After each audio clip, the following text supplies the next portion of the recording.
اعوذ باللہ من الشیطان الرجیم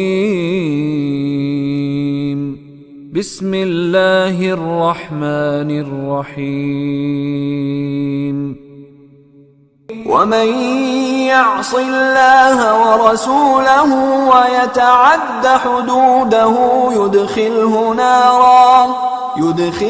نارا خالدا فيها وله عذاب مهين. ومن يعص اللہ، وہ کا مطلب اور، من کا مطلب جو، یاسی عصا یاسی عصیان، جس نے گناہ کیا، جس نے نافرمانی کی، آسی کرنالی، آسی کسی نے لقب رکھا ہوا تھا اپنا. ومن یعصی، جس نے گناہ کیا، نافرمانی کی، ورسولہ، جس نے اللہ کی نافرمانی کی اور یا اس کے رسول کی نافرمانی کی، یتعدی، تو اس نے حد سے تجاوز کیا، وہ متعدی ہو گیا ہے. یتعدی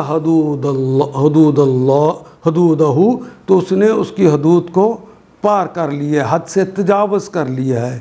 یدخلہ، وہ داخل کر دے گا اس کو، نارا، آگ کے اندر، خالدن، وہ ہمیشہ ہمیشہ رہے گا، فیہا، اس کے اندر، وَلَہُ، وہ کے مطلب اور، لہو، اور اس کے لیے ہے، عذاب، کوئی عذاب ہے، مہین، وہ عذاب ہے احانت کرنے والا، رسوا کرنے والا.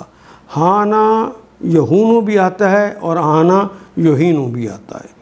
ناصرہ ینصرو کا بھی باب ہے اور ضربا یضرب کا بھی، ذلیل اور رسوا ہونا. ومن یعص اللہ ورسولہ، جو اللہ اور ان کے رسول کی نافرمانی کرے گا، یتعدی حدودہ، اور اس کے مقرر کی حدوں کی تجاوز کرے گا، یدخلہ النار، تو اس سے اللہ آگ میں ڈالے گا جس میں وہ ہمیشہ رہے گا.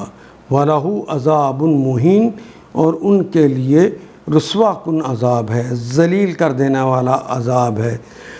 عذاب کی صفت یہ بیان کی گئی ہے کہ وہ مہین ہے. ان آیات کو ایک دفعہ پھر تلاوت خود کیجیے، عربی و مبین پڑھتے ہوئے دیکھیے، کیا بات پوری اندر اتر رہی ہے؟ کیا یہ اردو کے سانچے میں ڈھلتی گئی ہیں عبارتیں؟ اگر بات سمجھ آنی شروع ہو گئی تو الحمدللہ یہی ہمارا ہدف ہے، اور یہ ہدف پورا ہو گیا. اللہ میرا اور آپ کا حامی و ناصر. الف لام